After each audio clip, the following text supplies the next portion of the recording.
Mas contemplo essa cruz, porque nela Jesus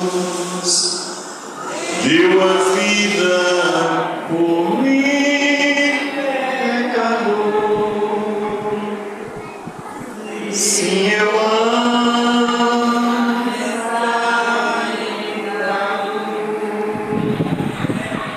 até morrer, eu a vou proclamar. Levarei minha cruz, por uma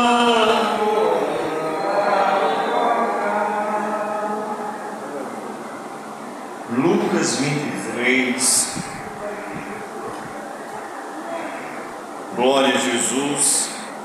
Queremos ler uns versículos anteriores ao livro. A vergonha da cruz, irmãos. Versículo 26 do mesmo capítulo do livro diz assim: e como o conduzissem, constrangendo um sirineu chamado Simão, que vinha do campo, puseram-lhe a cruz sobre os ombros, para que levassem após Jesus. Jesus já estava cansado.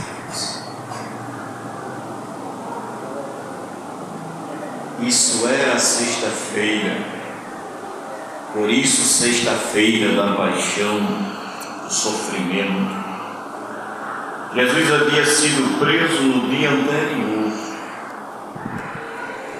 A recepção de Jesus no palácio do rei, irmão Júnior, já foi com bofetes, cuspida no seu rosto.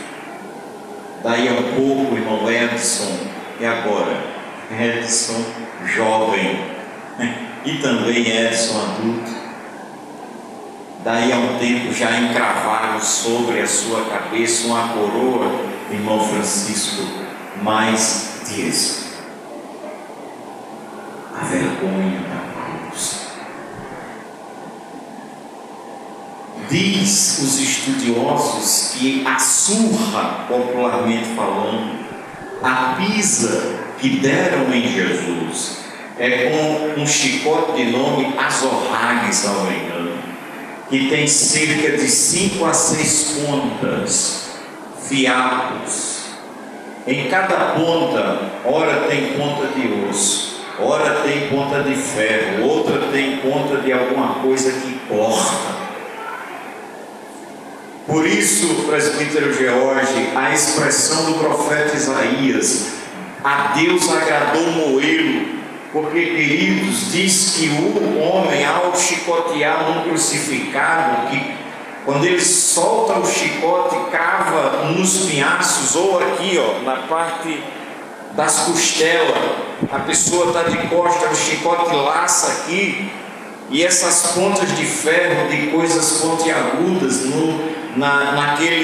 naquelas pontas do chicote, encravam na carne. E não é um fraquinho que está chicoteando, é daqueles, irmão, e ele, ao puxar, irmão, sai rasgando as carnes. Já ouvi comentários que diz que daria para ver o pulmão que é aqui dentro de Jesus, por mim e por você. A vergonha da cruz. E por tanto já ter derramado sangue, de tanto ter apanhado, de ter levado bofete na cara, ele na verdade em oração já começa a suar, segundo o Evangelho de Lucas, grandes gotas de sangue. No verso 26 ele já não consegue levar mais a cruz. Verso 27, seguiam numerosa multidão de povo Também mulheres, abra sua Bíblia, os que querem, 23 de Lucas, verso 27. Seguiam numerosa multidão de povo, também mulheres que batiam no peito e o lamentavam.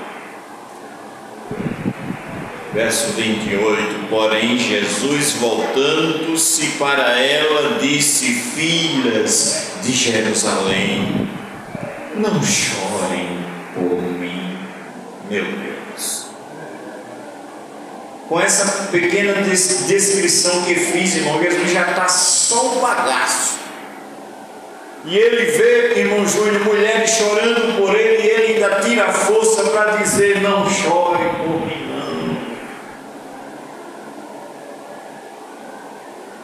Chorem antes por vós mesmas e por vossos filhos. Porque dias virão, e o homem ainda está profetizando. Essa expressão dias virão é profecia. Porque dias virão em que se dirá: bem-aventuradas as estéreis que não geraram nem amamentaram. Nesses dias dirão aos montes: cai sobre nós, e aos outeiros: cobre-nos. Porque se em lenho verde fazem isto, o que será do lenho seco? E também eram levados outros dois que eram malfeitores para serem executados com ele. Não sei porque o povo diz que tem um bom ladrão aqui, mas a Bíblia limpa e seca diz que eram dois de mesmo comportamento, dois malfeitores, ponto. Detalhes para lá, quem quiser dizer, diga o que quiser, eu prefiro com a Bíblia. Dois malfeitores. E aí nós lemos essa parte, que quando chegou ao lugar chamado Caveira, no outro evangelho diz no Gólgota. E se você pesquisar no Google Monte Caveira, ainda hoje ele está lá, irmãos. Dê um Google, como virou já comum. Monte Caveira é porque ele tem uma aparência de caveira na rocha. Está lá. Um monte chamado a Caveira. Ele é crucificado fora dos muros da cidade. Ali o crucificaram. Glória seja dada ao nome do Senhor. Bem como aos malfeitores, um à direita e outro à esquerda. Contudo, Jesus dizia: Pai, queridos, chamo a vossa atenção para o verso 34. Vejamos as palavras de Jesus. Diante de todos os escárnios que ele já estava passando agora, já à beira da morte, um dos últimos atos já é colocá-lo na cruz e erguê-lo. E aí é que o sofrimento vai piorar, irmãos, porque uma vez os braços assim, sufoca os pulmões, o crucificado fica cada vez mais sem fôlego. Enquanto ele estava no chão, enquanto até deitado é uma situação, mas uma vez erguido, ele começa a ficar sem ar. Mas enquanto estão preparando tudo isso, ele tem força para dizer: Pai, perdoa-lhes, porque não sabem o que fazem. Com quem Jesus aprendeu isso? Com que, irmão Luiz? A perdoar desse jeito. Jesus disse, o evangelista escreveu, João, Jesus dizendo assim: a minha doutrina não é minha. O que eu falo porque primeiro ouvi de meu Pai. E Jesus está dizendo: Pai, perdoa-lhes, porque não sabem o que fazem. Com quem Jesus aprendeu a perdoar? Isso me faz lembrar, peço que se você queira acompanhar, abrir o livro do profeta Miqueias. Glória ao nome de Jesus, capítulo de número 7, versículo 18 a seguir. Miqueias, capítulo 7, versículo 18, está escrito: quem, ó Deus, é semelhante a ti, que faz o que, igreja? Que perdoa. Então Jesus aprendeu com o seu Pai, que mesmo sendo já a hora da morte, ele arrumou, encontrou força e disse: Pai, não condena eles não, perdoa-lhes, perdoa-lhes. E o profeta, queridos irmãos, faz a pergunta: quem, ó Deus, é semelhante a ti, que perdoa a iniquidade e que te esquece da transgressão do restante da tua herança? Sabe o que é transgressão? Aqui tem duas coisas: tem iniquidade e depois transgressão. Ele perdoa as iniquidades e esquece da transgressão. Sabe o que é transgredir, irmãos? Eu gosto de dizer assim: é quando você faz só de rir. Você faz sabendo, mas faz. Tipo, transgredir uma lei de trânsito. Velocidade máxima na BR-80, eu vou a 100, se brincar 120. Estou totalmente consciente do que eu estou fazendo. No entanto, essa simples, se é que é simples ação, eu estou fazendo, eu na condição, se eu estiver guiando o carro, estou transgredindo uma lei federal de trânsito. Então, quando aqui o profeta diz que Deus perdoa a iniquidade e esquece da transgressão do restante da sua herança, herança aqui está se referindo aos israelitas. Aí, o Senhor não retém a sua ira para sempre, porque tem prazer, sabem em que, irmãos? Diz o texto: na misericórdia. Aí diz, verso 19: tornará a apiedar-se, aqui diz, tornará a ter compaixão de nós, pisará os pés as nossas iniquidades e lançará todos os nossos pecados nas profundezas do mar. Deus tem tanta raiva desse troço que enterra assim, sabe? Ele diz que a profundeza do mar é algo terrível, uma fundura, né? Estou ouvindo que é inalcançável. Aí Deus bota lá embaixo. Ele não quer saber do meu nem do seu pecado. Então podemos afirmar pelas Escrituras que Jesus aprendeu a perdoar, por isso que ele perdoava na hora da morte. Para isso ele veio ao mundo, irmãos. Abramos as nossas Bíblias no Evangelho escrito por Mateus capítulo 1. Vejamos o que o anjo falou para José, indo direto ao ponto, verso 21. O anjo dizendo para José não ter medo de receber Maria, quando ela engravidou e José projetou deixá-la corretamente. Ele não era dele a criança que estava sendo gerada no ventre de Maria. Nada mais justo que aquele homem, ele tinha o direito de a infamar. De acordo com o que está escrito lá em Levítico, quando uma mulher, uma jovem casada com um homem, no mesmo exemplo de José, ela engravidasse não sendo dele, ele tinha o direito de denunciá-la. A infamar era denunciá-la. Sabe o que aconteceria com aquela jovem, irmãos? Ela era levada à frente da casa do pai dela e ela tinha que ser apedrejada até a morte. Mas o texto de Mateus, a tradução diz que José, não querendo a infamar, ele projetou ir embora. Quando ele na noite, na véspera da noite dele ir embora, aí ele sonha.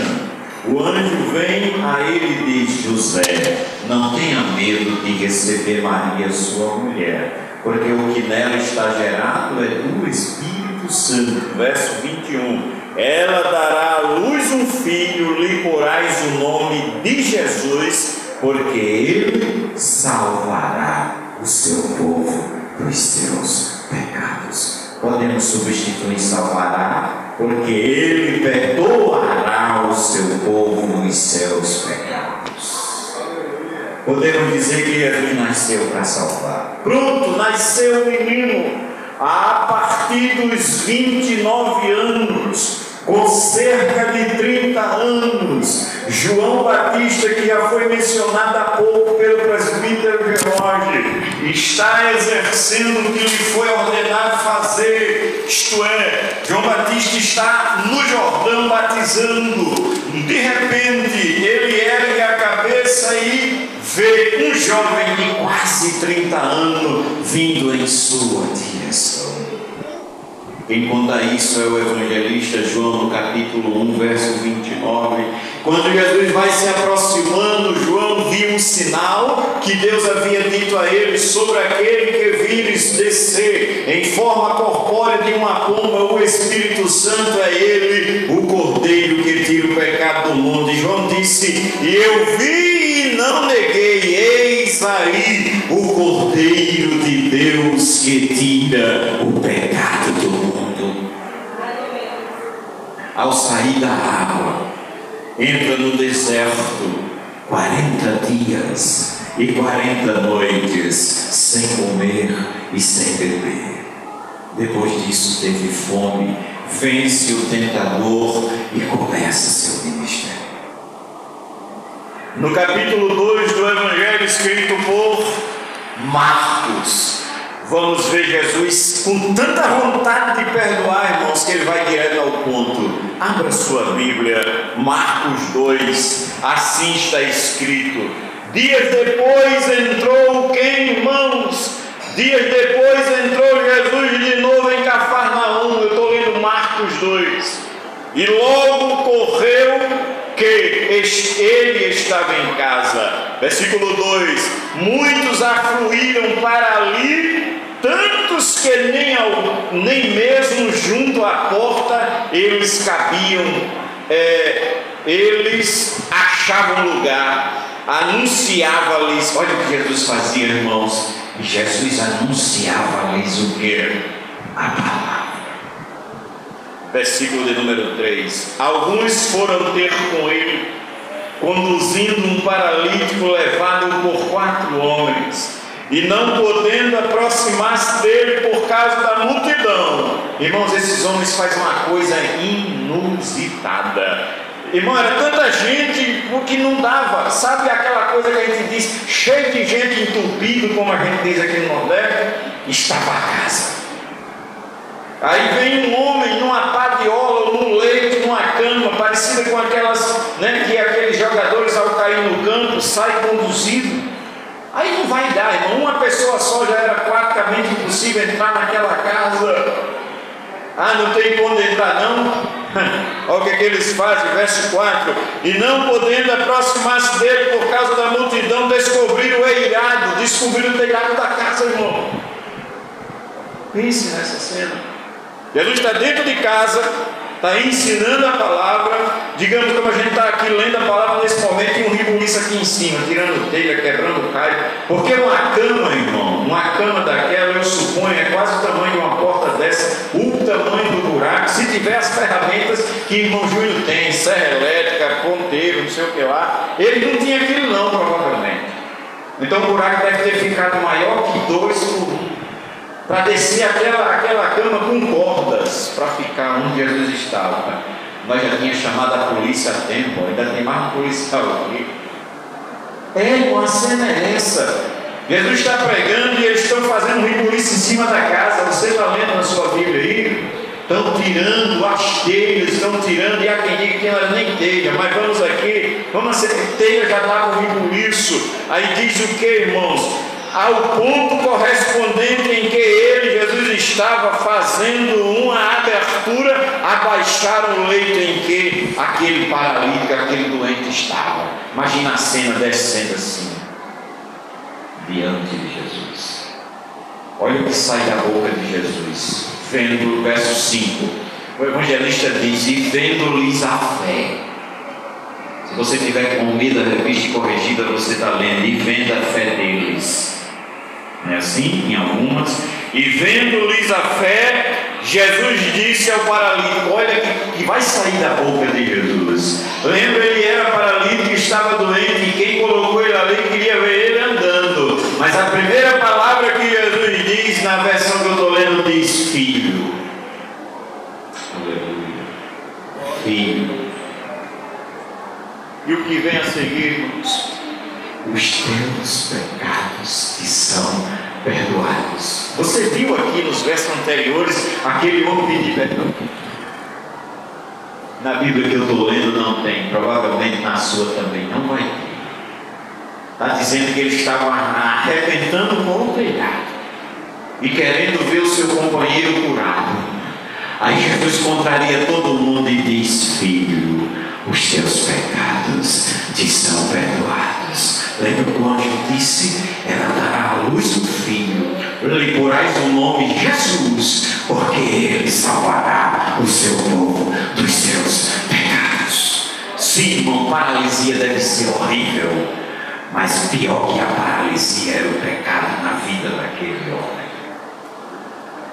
Irmãos, isso causou tumulto ali. Estava todo mundo, a gente não vê ninguém reclamando com o destelhado, ninguém vê reclamando com nada. Mas quando saiu da boca de Jesus essas palavras: filho, os teus pecados te são perdoados. Olha o 6. Alguns dos fariseus que estavam assentados ali: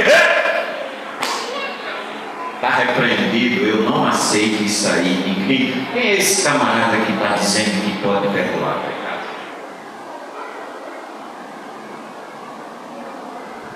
Se levantou esse povo. Alguns dos escribas e fariseus que ali estavam assentados arrazoavam em seu coração, porque este fala deste modo. Isto é uma blasfêmia. Perceba, irmãos, é o pessoal dizendo com Jesus: está blasfemando. Ele não pode dizer isso, não. Ele pode dizer qualquer coisa, mas dizer está perdoado, eu não aceito. Já pensou? Então a história de não aceitar, né? Eu não aceito isso. Mas foi Jesus que falou: não quero saber, eu não aceito. É o que o texto está nos revelando. Aí ele faz mais a pergunta: quem pode perdoar pecados senão um que é Deus? Digamos que eles não estavam errados de um tudo. Porém, irmão, versículo 8: e Jesus percebendo logo por seu espírito que eles assim arrazoavam, disse: é lindo isso aqui. Por que arrazoais sobre estas coisas em vosso coração?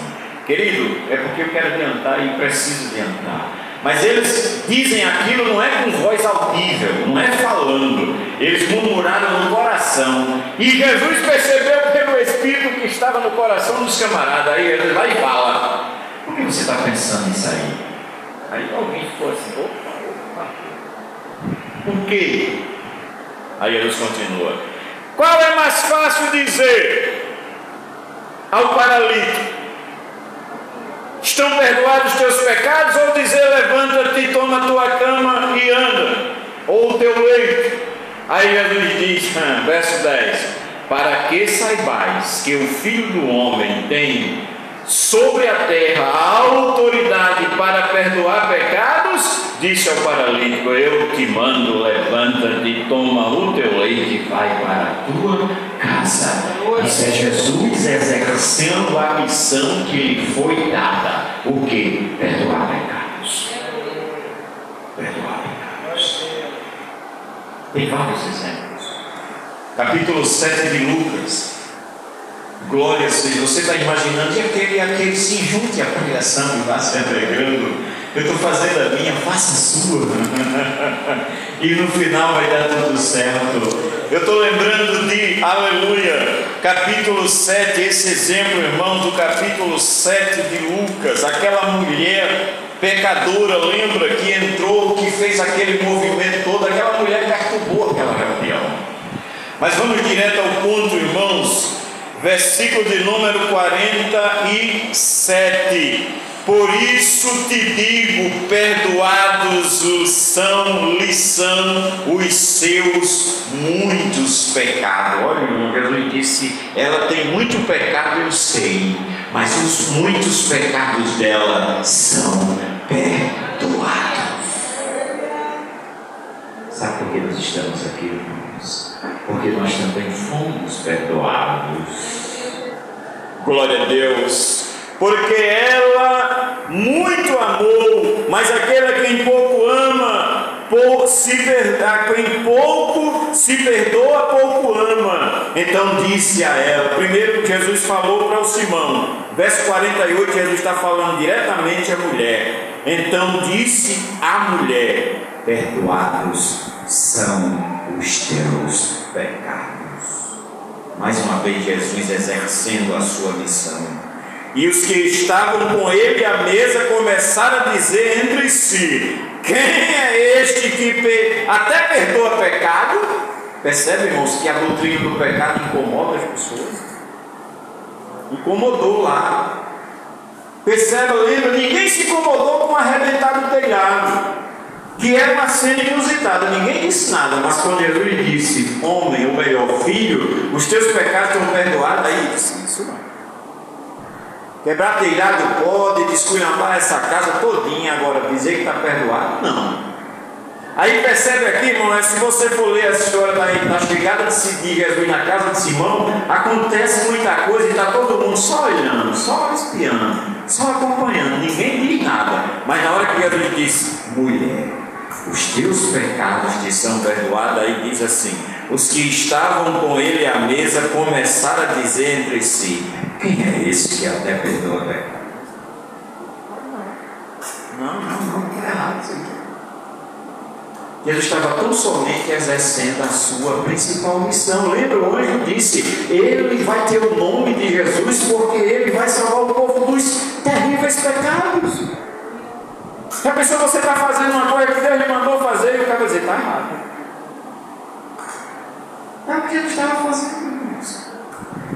Mas toda vez que Jesus disse para alguém assim, você está perdoado, se levantar com uma ruma de gente, dizia, está errado. E aí, quem está certo é Jesus ou quem dizia que Jesus estava errado? É claro que Jesus está certo. Glória seja dada o nome do Senhor. Mas Jesus disse à mulher, eu nem ligou porque o povo estava comentando, irmão. Se fosse hoje na rede social, o Zap ia estar nesse. Então, o que ele disse? Está errado. Aí Jesus, além de dizer para ela, mulher, perdoados são os teus pecados, Jesus fecha no verso 50 e diz, mas Jesus disse à mulher, a tua fé te salvou, pode ir em paz, vá em paz, você está perdoada. Glória a Jesus. Por que Jesus aprendeu a fazer isso, irmãos? Com Deus. E nós já vimos ele perdoando. E perdoou durante seu ministério. E morreu perdoando, como lendo na leitura oficial. E quem aprende com Jesus também faz assim. Para concluir, lembra de Estevão? Só que ele estava fazendo um sermão, irmão, ele estava falando. Aí quando ele terminou aquela pregação, irmãos, disse que os dentes das pessoas estavam rangindo contra Estevão. Não aceitaram. Mas ele estava com uma unção tal que diz lá no final do capítulo 7 de Atos, que as também quando eles olhavam para Estevão, viam nele a face de um anjo. Mesmo com todo esse sinal, sabe o que fizeram com Estevão? Pedra, para que te querem, pedrejaram o homem até morrer.